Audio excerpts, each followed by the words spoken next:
Son ya las 7 de la mañana con 18 minutos. Ahora abrimos el mismo tema económico, pero con otros actores. Hoy nos acompaña Giovanni Atariguana, el director de Unidad Popular, y también Fernando Aguirre, ex asambleísta. Gracias por estar los dos junto a nosotros en esta mañana. Y vamos a conversar primero con lo que veníamos hablando con el economista Pablo Dávalos. Qué impresión también les da a ustedes hablar de tema de subsidios cuando hay una incertidumbre, una preocupación ecuatoriana y dicen, ¿es paquetazo, no es paquetazo? ¿Qué va a pasar con el tema económico o es la salida alternativa que dicen otros actores económicos? Así que damos la cordial bienvenida a Fernando Aguirre. Muy buenos días. ¿Cuál es la primera impresión que le deja a usted en hablar de subsidios en el país después de 10 años que no se toparon esos temas? Bueno, muy buenos días, un saludo cordial, respetuoso.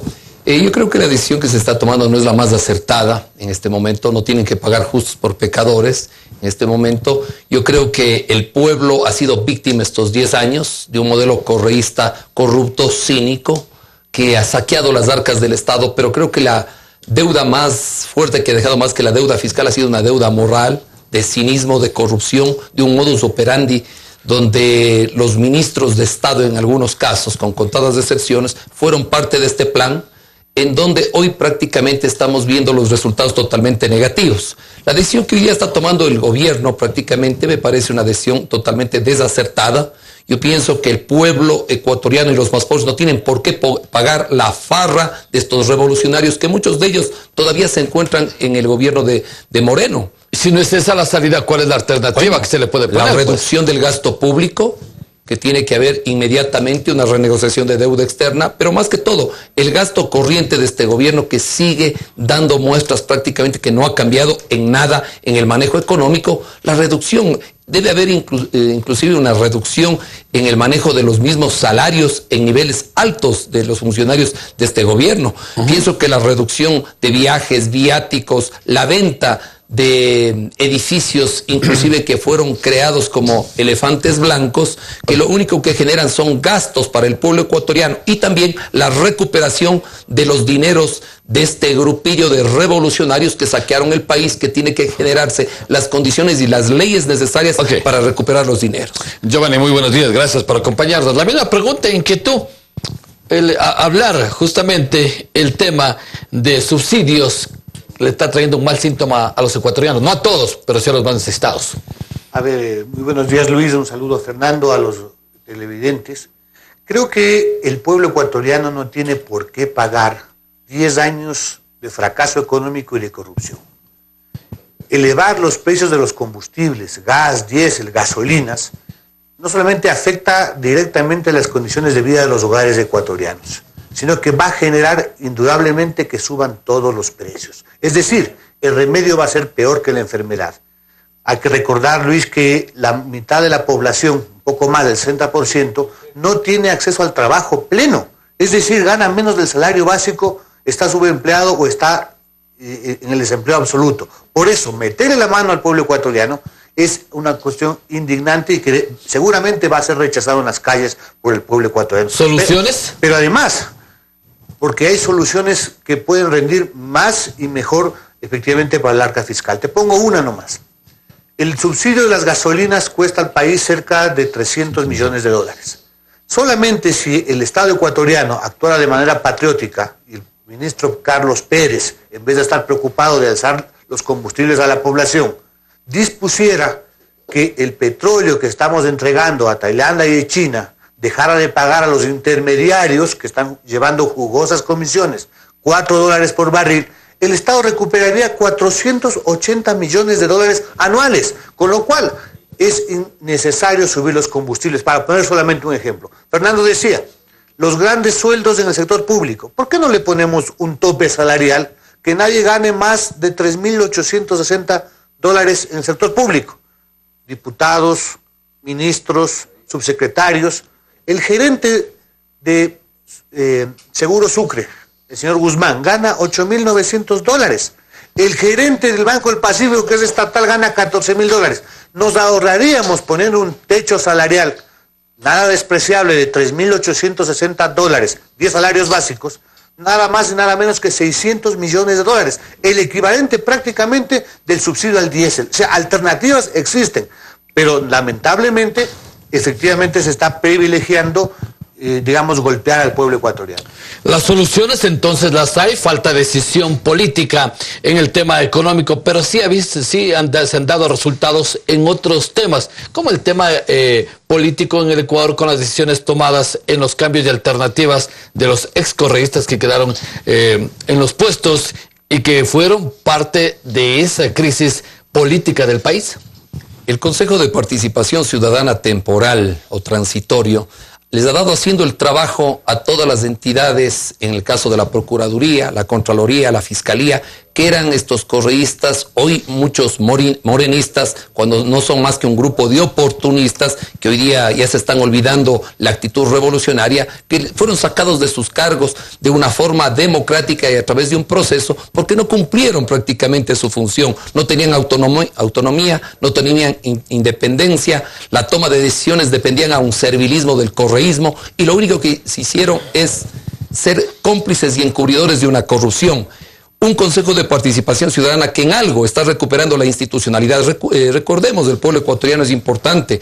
La rotura de la institucionalidad del país, que es uno de los elementos estructurales del Estado, comienza en la sacada de los diputados en el año 2007 y colocados estos diputados manteles, que se convirtieron en alfombra de correa, y de esta manera comenzaron a ser colocados compadres, agnados, cognados, parientes y las familias típicas del correísmo que hasta el día de hoy están enquistados.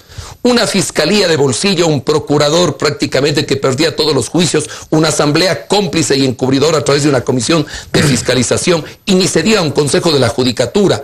Todos los compadres que sacaban 20 sobre 20 porque eran las mentes lúcidas, hoy ya nos estamos dando cuenta que solo quedan en corazones ardientes porque de manos limpias no tienen nada. Entonces yo creo que lo que hoy está viviendo el país a través de un Consejo de Participación Ciudadana, creo que se tiene que seguir reinstitucionalizando y, más que todo, exigir al pueblo ecuatoriano. Aquí tiene que haber una verdadera fiscalización, no solo a nivel nacional, sino a nivel local. Muy bien, entonces, con estas expresiones mencionadas, Giovanni, ¿se puede mencionar y hablar que en el proceso democrático que ha vivido el país se viene viviendo lo mismo cada gobierno? Yo creo que cada momento es distinto. El pueblo ecuatoriano durante 10 años resistió, combatió al gobierno más corrupto de la historia, autoritario, a un precio muy alto. 900 criminalizados, líderes sindicales, periodistas, maestros, ecologistas, líderes indígenas que fueron apresados. Esa lucha tuvo un resultado, la convocatoria a la consulta de febrero pasado. Y ahí el pueblo de manera contundente, mayoritaria, 7 millones de compatriotas votamos sí, para castigar a los corruptos y recuperar lo robado, para descorreizar el país, tarea que, a propósito, lo está haciendo bastante bien el Consejo Transitorio encabezado por Julio César Trujillo. Pero, por supuesto, los problemas de la gente no se han resuelto. El gobierno nacional, Lenín Moreno a la cabeza de Alianza País, tiene que responder para resolver los problemas, por ejemplo, del empleo. El día de ayer empezó el proceso de postulación de los jóvenes a las universidades. La angustia que sienten esos jóvenes, sus madres, porque no hay cupos, porque es un sistema injusto, no ha terminado. Por eso es que el pueblo ecuatoriano tiene que estar atento y movilizado. Ahora, a propósito de la subida de los combustibles, resulta paradójico. Mientras se dice vamos a eliminar subsidios para el conjunto de la población, resulta que los grandes empresarios sí tienen las canonjías del caso. Acaban o van a aprobar en estas horas la famosa ley de fomento productivo, donde hay una remisión, un perdón de intereses y multas, la tercera, porque las dos anteriores las hizo Rafael Correa, un plan de Alianza País, que les beneficia en cerca de 4.600 millones de dólares. Solamente 60 empresas, las más grandes, las más morosas, tienen 1.700 de perdón, la misma cantidad del subsidio. Es decir, para cuando hablamos de los grandes empresarios, ahí sí son incentivos, son exoneraciones, y al pueblo le quieren meter la mano. Alternativas existen.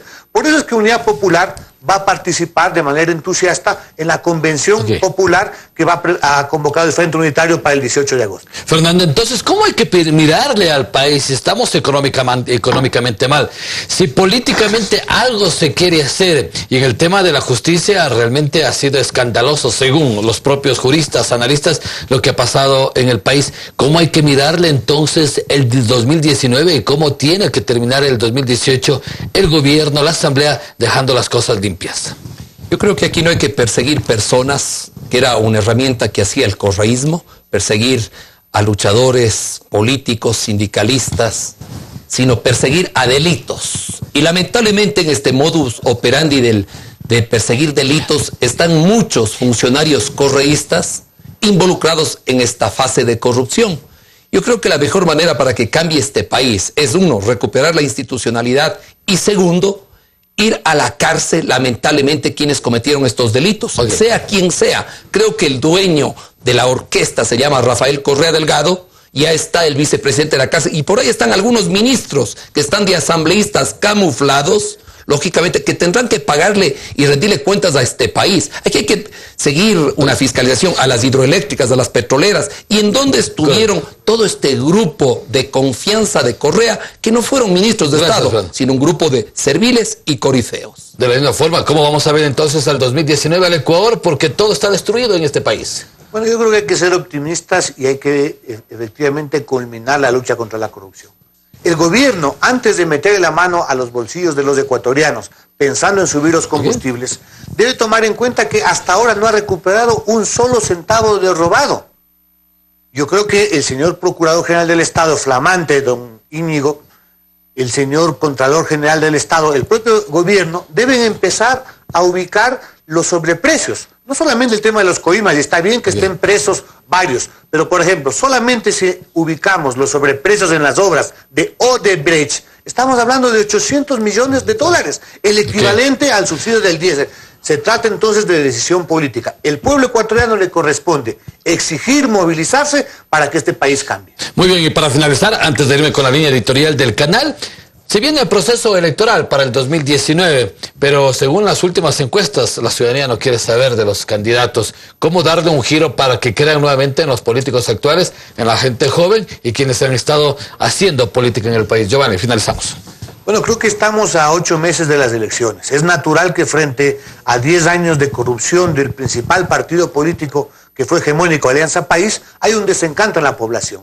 Pero al final del día, los hombres y mujeres van a pronunciarse por prefectos, alcaldes, concejales. A las fuerzas políticas lo que nos corresponde es promocionar liderazgos, plantear alternativas para las ciudades, para las provincias. ¿Cómo ganar la confianza en ustedes? Unidad Popular está haciendo un trabajo intenso con las bases sociales, presentando alternativas de cambio. Vamos a buscar alianzas y seguramente en el 2019, en todas las provincias vamos a presentar candidaturas que serán alternativa para el pueblo. Muchísimas gracias, Giovanni Atriguana. Él es director nacional de Unidad Popular. De la misma forma, al ex asambleísta Fernando Aguirre le pregunto, en su provincia, en el Azuay, ¿cómo recuperar esta ciudadanía que crean en la gente que puede hacer política sana y que recuperen justamente esa posición? Yo creo que hay que dejar las ideologías y los partidos atrás y proyectar los objetivos y resultados que la ciudadanía quiere. Pienso que hay que crear primero las condiciones. Hay gente muy valiosa a nivel del país y en todas las provincias. Hay que crear las condiciones de un modelo que funcione. Un modelo que funcione prácticamente en economía, o suma o resta, o es positivo o es negativo. Creo que hay modelos a seguir. El Partido Social Cristiano en ese aspecto hemos creado las condiciones necesarias. Creo que es importante unir hombres y mujeres de cualquier tendencia. En todos los partidos hay gente muy buena, pero llegar a un punto de equilibrio donde se fomente un modelo de gestión que dé resultados positivos. Si usted compara algunas administraciones a nivel del país, si usted ve la administración de un gobierno, está quebrado, pero si ve, por ejemplo, una administración de Guayaquil, ve una administración totalmente coherente y positiva. Eso es lo que queremos incrementar, crear las condiciones necesarias y más que todo, que la gente vuelva a creer en la gente, ya no en un modelo correísta que tenemos que enterrarlo, sino más bien recuperar el autoestima. 7 de la mañana con 32 minutos. Agradecemos también la presencia de Fernando Aguirre y a nuestros dos invitados en esta mañana. A partir de las 18 horas estaremos con un extracto de ellos hablando del tema de subsidios para que ustedes puedan participar, mirar nuevamente y sacar sus conclusiones. Nos vamos de inmediato con nuestra línea editorial.